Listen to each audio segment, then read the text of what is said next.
प्रीति हमारा एक क्वेश्चन जो है वो है नॉलेज के ऊपर। तो एक जो क्वेश्चन बनेंगे इसमें से दो बन सकते हैं नॉलेज के ऊपर। एक तो बनेगा डायरेक्ट सिंपल की सोर्स ऑफ नॉलेज, या दूसरा देखो ये मैंने तुम्हें शॉर्ट नोट में कराया, लेकिन अगर इसका लॉन्ग का आया आंसर तो पता है लॉन्ग का क्वेश्चन में पूछा जाता है कि what is knowledge, belief and reason. तो नॉलेज बिलीफ तो मैं तुम्हें करा चुकी है कि एविडेंस पे बेस होता है, इसमें एक श्योरिटी होती है, कॉन्फिडेंस होता है, एक्सपेरिमेंट और एक्सपेरिमेंटेशन से वैलिडेशन मिला होता है ना। दूसरी तरफ बिलीफ में बता चुकी हूँ कि एक किसी पर्सनल फेथ पे होता है, ओपिनियन पे होता है, पर्सनल वैल्यूज़ पे होता है ना। ये इमोशन से, कल्चर से, अपब्रिंगिंग मतलब कुछ पालन पोषण से करता है। कोई एविडेंस की नीड नहीं होती, कोई प्रूफ की इसमें नीड नहीं होती। दोनों के एग्जांपल भी मैं बता चुकी हूँ।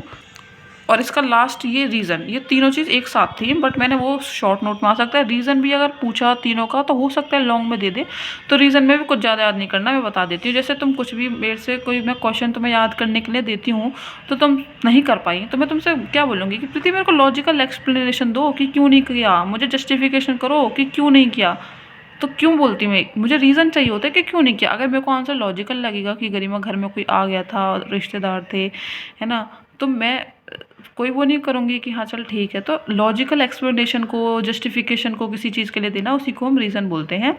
तो इट इज़ ये वाली लाइन छोड़ देना, वैसे लिखो तो ये है कि it is a rational thinking. ये एक दिमाग से रिलेटेड थिंकिंग होती है ना, समझदारी वाली प्रोसेस होती है, जिसमें आप एक्सप्लेन करते हो, जस्टिफाई करते हो किसी भी आइडिया को, किसी भी एक्शन को, कि आपने एक्शन क्या किया, कि आपने याद क्यों नहीं किया, तो आप उसको जस्टिफाई कर रहे हो, अपने किसी बिलीफ को जस्टिफाई कर रहे हो, एक्सप्लेन कर रहे हो, है ना, आइडिया को एक्सप्लेन कर रहे हो। तो यही रेशनल थिंकिंग प्रोसेस से जब इन चीज़ों का एक्सप्लेन जस्टिफाई करते हो तो उसी को रीज़न बोलते हैं, है ना। हर रीज़न का मतलब होता है वाई बिहाइंड समथिंग। किसी भी चीज़ के पीछे अगर आप वाई लगा दो तो आप रीज़न मांग रहे हो। जैसे प्रीति, तुम्हें बोला प्रीति क्वेश्चन क्यों नहीं याद किया, क्यों, तो मैंने वाई से वो रीज़न बना दिया। एग्जाम्पल के तौर पे मैंने सारे एग्जाम्पल वो लिए हैं, और देखो आंसर भी लेंदी हो जाएगा कि why are ethics and values important for teacher and student. तुम्हारा पहला ये क्या है, ये कोई क्वेश्चन पूछ लिया तो इसका जो आंसर करोगी वो रीज़न होगा। इसका आंसर पता है क्या लिखना है तुम्हें, मैंने सब तुम्हारा ध्यान में रखते हुए क्या इसमें आंसर लिखना, ये वाला सो मत लिखना, डायरेक्ट लिखना by following these values and ethics teacher and student can build a strong and positive relationship that helps student succeed in life. ठीक है, तो ये रीज़न का आंसर हो गया। अभी नेक्स्ट है कि वाई इज़ एजुकेशन इंपॉर्टेंट। अब इसमें एक रीज़न बताओ कि एजुकेशन क्यों इंपॉर्टेंट है। अब तुमने एजुकेशन वाला पढ़ा होगा, तो इसमें एक लाइन होगी, it helps us to understand the world around us and develop our perspective on it life। तुम ये पॉइंट भी लिख सकती हो, फिर जो तुम्हारा मन करे वो पॉइंट लिख देना, बट ये ज़्यादा सुटेबल लगेगा, है ना। ये पॉइंट भी डाल सकते हो कि without education we can't develop और प्रोग्रेस, इसलिए एजुकेशन ज़रूरी है। क्यों ज़रूरी है, यही पूछा था ना उसमें। ठीक है, मैंने ये वाले एग्जाम्पल्स इसलिए डाले ताकि तुम्हारा क्वेश्चन लेंदी बन जाए अगर ये आ भी जाता है। अगर सिंपल ये अकेला भी रीज़न भी पूछ लिया जाए तो रीज़न में बस ये लिख के कि लॉजिकल एक्सप्लेनेशन देने को ही हम रीज़न बोलते हैं, उसके बाद डायरेक्ट एग्जांपल लिख देना। और एग्जांपल सारे वो जो तुम्हें ऑलरेडी आते हैं, तो याद करने की नीड ही नहीं है। अब नीचे है कि why is teacher student relationship important, क्यों इंपॉर्टेंट है, ये भी तुम पढ़ चुकी हो कि क्यों इंपॉर्टेंट है। इससे क्या होता है, इससे स्टूडेंट का ग्रो होता है, इसका फ्यूचर ब्राइट होता है ना। सारे के सारे वो चीज़ें लिखनी है। फिर भी एक बार स्पेसिफिक में दिखा देती हूँ कि क्या लिखना है। इसमें से लिख सकती हो कि relationship student teacher relationship are important because it helps student learn and grow, build student confidence, shapes student values, है ना। अपने हिसाब से पॉइंट लिख सकती हो। तो रीज़न में सिर्फ तुम्हें एक ही, मतलब तुमने अभी तक एक्स्ट्रा कुछ नहीं पढ़ा कि तुम बोलो कि यार मुझे एक्स्ट्रा पढ़ना पड़ रहा है। सिर्फ एक्स्ट्रा एक ये लाइन पढ़नी पड़ी, ऊपर वाली 2 लाइन की। रीज़न एक लॉजिकल एक्सप्लेनेशन को या जस्टिफिकेशन देते किसी चीज़ को, उसको बोलते हैं। इसको ये वाई का एग्जांपल होता है। ये सारे तुमने पढ़ रखे हैं। अब आता है हमारा क्वेश्चन, यहाँ से स्टार्ट होता है कि what is sources of knowledge. इसके ऊपर एक क्वेश्चन बनेगा। अब मैं तुम्हें सोर्सेज बताऊँगी, तो प्रीति टोटल होते हैं हमारे 5, सॉरी मेरे बाल दिख रहे हैं हाथ के। तो टोटल जो होते हैं सोर्सेज ऑफ नॉलेज वो होते हैं 5। तो देयर आर डिफरेंट वेज और प्लेसेस। अब देखो कई तरीके हैं, डिफरेंट वेज यानी कि कई तरीके हैं, कई प्लेसेस हैं जहाँ से हम एक्वायर यानी कि गेन करते हैं इन्फॉर्मेशन और अंडरस्टैंडिंग और स्किल्स। तो 5 सोर्सेज हमें बताए गए हैं। तो पहला है एम्पिरिकल नॉलेज। एम्पिरिकल नॉलेज क्या होती है, ये तुमने ऑलरेडी एपिस्टेमोलॉजी में पढ़ी होगी कि जब हम कोई भी चीज़, व्हाट इज, तो हर किसी में देखो, ये तुम करनी व्हाट इट इज़ नहीं लिखूंगी, ये हर में लिख दिया मैंने, तुम्हें कोई दिक्कत नहीं होगी। तो व्हाट इट इज़ का मतलब है कि इसमें होता क्या है कि हम इसमें सेंसेस के थ्रू सीखते हैं, learning from senses, seeing, hearing, touching, tasting, smelling, इन सब से सीखते हैं। कैसे सीखते हैं, जैसे कि मान लो तुमने देखा कि एक गार्डन में पेड़ बड़ा हो रहा है, है ना, तो ये ग्रो कर रहा है। तो उसको आपने किससे सीखा? अपने सेंसेस से आपने उसको देखा, कोई आपने प्रैक्टिकल नहीं किया, आपने बस देखा, आंखों से देखा, छू कर देखा कि इसके पत्ते बड़े हो रहे हैं, तो उससे, ठीक है ना। और हम इसके बारे में हम पता कैसे करते हैं, मतलब हाउ वी गेट इट, हमें कैसे लेते हैं इस नॉलेज को? एक्सपेरिमेंट से लेते हैं, ऑब्जर्वेशन से, है ना। आपने ऑब्जर्व किया कि प्लांट बड़ा हो रहा है, एक्सपेरिमेंट किया, है ना, या फिर प्रैक्टिकल वर्क किया कि आपने उसको छू कर देख लिया कि यार ये बड़ा हो रहा है। फॉर एग्जांपल जैसे testing water boiling point in a lab, जब आप लैब में चेक करते हैं ना वाटर बॉइलिंग पॉइंट को, है ना, कि यार आपने चेक किया है तो मतलब उससे पता चल जाएगा, है ना। ऑब्जर्व कर रहे हैं आप, observing plant growth in a garden, आपने प्लांट की ग्रोथ को ऑब्जर्व किया गार्डन में। या फिर आप किसी चीज़ का वेट मेज़र कर रहे हो तो आपने प्रैक्टिकल वर्क किया है ये, है ना। ऊपर वाला एक्सपेरिमेंट का एग्जांपल था, दूसरा वाला आपने ऑब्जर्व किया, और तीसरा वाला आपका वेट जो है प्रैक्टिकल वर्क का एग्जांपल हो गया। अब इसका इंपॉर्टेंस क्या है कि इससे जब आप ना खुद से ऐसे सीखोगे कि खुद से छू कर देख रहे हो खुद से, तो आप कहीं ना कहीं आपको ना चीज़ें बहुत मेमोरेबल होंगी, आपको बहुत जल्दी वो रियल लर्निंग होगी ना, तो आपके लिए वो मेमोरेबल भी होगी। और इससे बेनिफिट क्या होगा स्टूडेंट का? बेनिफिट फॉर स्टूडेंट्स कि help them remember facts because they see और डू, क्योंकि वो देखते हैं और करते हैं, इसलिए उनके लिए वो फैक्ट्स रिमेंबर करना ईजी होता है। तो देखो इसमें तुम्हें ये तो पता चल गया था कि भाई सेंसेस के थ्रू, तुम्हें ऑलरेडी पता होगा एम्पिरिकल नॉलेज वही होती है सेंसेस के थ्रू, है ना, खुद से आप करते हो, ये याद करना होगा आपको। रेशनल भी देखो उसमें तो प्रीति ये भी तुमने पढ़ा था। रेशनल किससे? जब हम लर्निंग करते हैं किससे? व्हाट इट इज़, ये क्या है? Learning by thinking, reasoning and logic. जब आप थिंकिंग से, रीजनिंग से, लॉजिक से, ये भी दे रखा था उसमें, है ना। तो अब इसको कैसे पाएंगे हम? उसको किससे पाया था कि आप एक्सपेरिमेंट करो, ऑब्जर्वेशन करो, प्रैक्टिकल वर्क करो। लेकिन इसको क्या, जब थिंकिंग पे बात करें तो आपको मैथ्स की प्रॉब्लम सॉल्व करने से रिलेटेड होगा शायद, कुछ इन्फॉर्मेशन को आप बिल्कुल एनालाइज करो, फिर एक कंक्लूजन निकालो, ड्राइंग करो कंक्लूजन, तो इससे ये थिंकिंग वाला, रीजनिंग, लॉजिकल वाला होता है। Example, providing math theorem step by step, providing नहीं है, प्रूविंग है। जब आप मैथ थ्योरम को प्रूव करते हो तो ये इसका एग्जांपल है, इससे आपको रेशनल नॉलेज मिल रही है, उससे आपको एम्पिरिकल नॉलेज मिल रही थी। आप अगर आपने देखो प्लांट को देखा कि गार्डन में ग्रो कर रहा है, तो वो अपने सेंसेस के थ्रू देखा, वो क्या है? वो एम्पिरिकल नॉलेज है। लेकिन जब आपने देखा कि यार ये प्लांट को ग्रो करने के लिए सनलाइट की ज़रूरत पड़ रही है, तो आप उस चीज़ का कोशिश कर रहे हो, आप उसको फिगर आउट कर रहे हो कि क्यों ज़रूरत पड़ रही है, तो अपने यहाँ दिमाग पर जोर दे रहे हो, आप प्रॉब्लम को सॉल्व कर रहे हो, आप इन्फॉर्मेशन को एनालाइज कर रहे हो और अच्छी तरीके से, तो वो हमारा रेशनल में आ गया। इंपॉर्टेंस क्या है? इससे क्या होगा? इससे बच्चों में क्रिटिकल थिंकिंग डेवलप होती है, इससे प्रॉब्लम सॉल्विंग स्किल डेवलप होती है, और उससे क्या होता था? उससे रियल होता था, मेमोरेबल होता था, है ना।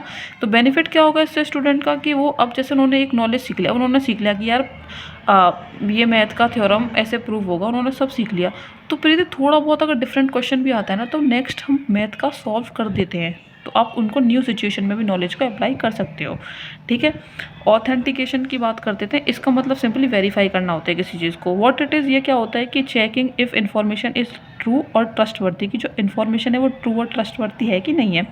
हम इसको कहाँ से पाएंगे? अब हम ट्रस्टवर्दी कैसे पता लगाएंगे, कैसे इसको? तो अब जब आप मान लो अगर तुम्हारे पास किसी चीज़ का, कहते हैं भगवत गीता में हर चीज़ का सल्यूशन है, और मुस्लिम कहते हैं कुरान में, लेकिन तुम किसको रिलायबल मानोगी, किस में होगी? तो तुम बोलोगी भगवत गीता, है ना। तो यूजिंग रिलायबल रिसोर्सेज की, एकदम सटीक रिसोर्सेज को यूज़ करो, एविडेंस को देखो, प्रूफ को देखो, तब जाके आपको पता चलेगा कि कोई चीज़ ट्रू है या ट्रस्टवर्दी है या नहीं है, ठीक है। तो इसमें क्या करना होगा? आप इससे भी तो नॉलेज लेते हो, मतलब आपको किसी ने कुछ बोल दिया तो फिर आप उसको नहीं मान के आप पहले उसको वेरीफाई कर रहे हो, फिर उसके बाद सीख रहे हो, तो ये भी तो नॉलेज ले रहे हो, लेकिन इसको खुद से वेरीफाई करके। Checking a fact in a text book और रिसर्च पेपर, कि आपने किसी टेक्स्ट बुक में, रिसर्च पेपर में चेक किया फैक्ट को, फिर उसके बाद या फिर क्या किया? टेस्टिंग का क्लेम विद एक्सपेरिमेंट, आपने खुद से एक्सपेरिमेंट कर किसी का, जैसे मान लिया किसी ने बोल दिया कि पानी 100 डिग्री पे बॉयल होगा, लेकिन आपको ट्रस्ट नहीं है, तो आपने क्या किया? मैं एक्सपेरिमेंट करूँगा तब सीखूंगा। तो आपने क्या किया? आपने पानी रखा, गैस का फ्लेम मतलब जलाया उसको, उसके बाद क्या देखा आपने कि यार हाँ सच में ऐसा होता है, ठीक है। तो आप जब तक खुद वेरीफाई ना कर लो किसी चीज़ को, आप तब तक नहीं मानते हो। इसका फिर इंपॉर्टेंस क्या होगा? इंपॉर्टेंस इसका ये है कि parents prevent miss information and build research skill. इससे क्या होगा? मिस इन्फॉर्मेशन नहीं होगी, क्योंकि आप हर चीज़ को तब मानोगे, तब आप देखोगे कि ऐसा होता है या नहीं होता है, और इससे रिसर्च स्किल्स भी बिल्ड्स होती हैं, है ना। क्यों? खुद रिसर्च करते हो ना आप। अब इससे बेनिफिट क्या होगा, इससे बच्चा स्मार्ट बनेगा, वो फूल नहीं बनेगा। अगर आप ऐसे कुछ मान लोगे हाँ ठीक है ये तो सही बात है, जब तक आप खुद एक्सपेरिमेंट नहीं करोगे, रिसर्च करोगे, आप तब मान रहे हो, तो आप स्मार्ट नहीं बनोगे, आप स्मार्ट कंज्यूमर बनोगे इन्फॉर्मेशन का। ठीक है, इसके बाद है आप एक्सपीरियंस से समझ भाई। सोर्सेज ऑफ नॉलेज हमारा क्वेश्चन था कि आप नॉलेज कहाँ कहाँ से लेते हो, आप खुद से वेरीफाई करके नॉलेज लेते हो, आप रेशनल थिंकिंग यानी कि रेशनल तरीके से नॉलेज लेते हो, आप अपने सेंसेस के थ्रू नॉलेज लेते हो, एक्सपीरियंस से भी तो नॉलेज लेते हो। आप कैसे लेते हो कि लर्निंग फ्रॉम पर्सनल डूइंग और लिविंग, जब आप खुद के जीने मरने से डूइंग करने से सीखते हो, उसको बोलते हैं व्हाट इट इज़, है ना। तो हाउ डू, अब इसको कैसे लेंगे, जब हैंड ऑन एक्टिविटी, जब आप खुद के हाथों से कोई एक्टिविटीज़ कर रहे हो, है ना, तब आपको एक्सपीरियंस मिलता है। जैसे मान लो मैं कहूँ कि प्रीति ये बुक है, इसमें सारी खाने की रेसिपीज़ लिखी हैं, फूड रेसिपीज़ है, तो तुम जब तक खुद से नहीं बनाओगी ना, तब तक तुम्हें उसमें लिखा है कि ये बनने के बाद बहुत अच्छा लगता है, खाने में अच्छा लगता है, ऐसे बनता है, लेकिन जब तक तुम खुद से नहीं बनाओगी तब तक तुम्हें एक्सपीरियंस नहीं हो सकता। जब तक मैं बीएड खुद ना करूँ, मुझे एक्सपीरियंस नहीं होगा कि प्रेजेंटेशन कैसे देनी होती है ना। तो पर्सनल इवेंट्स हो गए, real life task, hand on activities से हम करते हैं। Example, learning to cook by cooking a meal, जब तक आप मतलब कुक करना,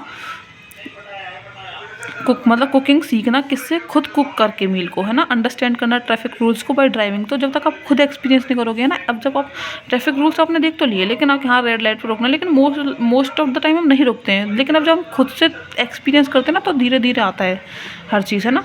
इसका तो फिर इसका इंपॉर्टेंस क्या होगा, connects theory to real life, जैसे फिर ये थ्योरीज को ना रियल लाइफ से कनेक्ट करता है। जैसे आपने सीखा ड्राइविंग रूल्स ये हैं, लेकिन आपने जब ट्रैफिक रूल्स को आपने फॉलो किया, जब आपने खुद ने चलाया, तो ये रियल लाइफ से कनेक्ट हो गई ना थ्योरी आपकी कि। और इसका बेनिफिट क्या होगा टीचर स्टूडेंट्स के लिए, कि मेक लर्निंग मीनिंगफुल, इससे लर्निंग मीनिंगफुल हो जाती है। लास्ट है वैल्यूज़ एंड आइडियल्स, ठीक है। तो वैल्यूज़ एंड आइडियल्स में क्या है कि learning about morals, ethics and good behaviour, जब आप यहाँ से भी तो सीखते हो, जब आप मोरल्स, इथिक्स, गुड बिहेवियर को सीखते हो। अब इसको कहाँ से लेते हैं, इसको सीखते हैं स्टोरीज से। जैसे मान लो हम महाराणा प्रताप की स्टोरी सुने, या फिर छत्रपति शिवाजी की, संभाजी महाराज की, राणा सांघा, इन सब की किसी की भी स्टोरी सुने, है ना, रतन रावल, इन सब की सुने, तब हम सीखते हैं कहीं ना कहीं कि हम, अच्छा हमारे हिंदुओं के मोरल्स ये थे, या XYZ में स्पेसिफिक हिंदू का बोल रही हूँ मैं, तो स्टोरी से, डिस्कशन से, है ना। ऑब्जर्विंग रोल मॉडल्स, आप किसी रोल मॉडल को मानते हो, जैसे कि आप कृष्ण भगवान को मानते हो रोल मॉडल, तो आप उनसे सीख रहे हो, है ना। Example, understanding honesty through a story, आपने किसी स्टोरी से ऑनेस्टी का मतलब सीखा, ठीक है ना। आप प्रैक्टिसिंग रेस्पेक्ट, आप रिस्पेक्ट कैसे करते हैं वो सीख रहे हैं, जब आप क्लासरूम में बच्चों से इंटरेक्ट कर रहे हैं कि वो किस तरीके से बातें की जाती है, किस तरीके से एक दूसरे को रिस्पेक्ट दी जाती है। इंपॉर्टेंस क्या है इसका, shapes character and social skills, तो इससे क्या होगा, इससे आपका कैरेक्टर बिल्ड होगा, इससे आपके सोशल स्किल्स बिल्ड होंगे, आप लोगों से बातें कर पाते हो। बेनिफिट क्या होगा कि ये इंसान को एक अच्छा और मतलब अच्छा सिटीजन बनाता है, एक अच्छा इंसान बनाता है। तो ये मैंने फिर इसके बाद मैंने शॉर्ट में एक चार्ट बना दिया है कि सोर्सेज ऑफ एम्पिरिकल में क्या होता है कि देखो, करो और सीखो एक्सपेरिमेंट से। इसमें क्या होता है, थिंक करो, लॉजिक, लर्न, इसको रीजनिंग आता है ना, रीजनिंग, रेशनल मतलब रीजनिंग। ऑथेंटिकेशन में मैंने बता दिया, वेरीफाई कि पहले चेक करो, प्रूफ करो, फिर सीखो। इसमें क्या था कि पहले देखो, करो, फिर सीखो। एविडेंस में क्या है कि पहले करो, सबसे पहले इसमें क्या है, अगर तुम कुकिंग आपने बुक में पढ़ी है तो पहले करो, फिर उसको जियो। जैसे कुकिंग आप पूरा बनाओगे, आप पूरा प्रोसेस को जियोगे, तब सीखो रियल लाइफ से, है ना। वैल्यूज़ में मोरल, टीम, एथिक्स। अब तुम एक ही पेज में इतना गुड़ गोबर मत करना कि तुम लाइन से लिख दो, क्योंकि पेज छोटा होता है, तुम बनाना इस तरीके से। मैंने तो पहले यहाँ पे लिखोगी इसकी जगह पे कि सोर्सेज, क्या लिखोगे यहाँ पे, सोर्सेज ऑफ नॉलेज, फिर इसके बाद यहाँ पे लिखना एम्पिरिकल, फिर यहाँ पे लिखना मतलब कोई भी, और फिर दो को ऐसे लाइन खींच के ऐसे बनाना तुम, ये वाला जो चार्ट है, ठीक है। तो ये था तुम्हारा क्वेश्चन। ये लेंदी नहीं है, बट मैंने शुरुआत में वो बता दिया ना, इसलिए लेंदी लग रहा होगा।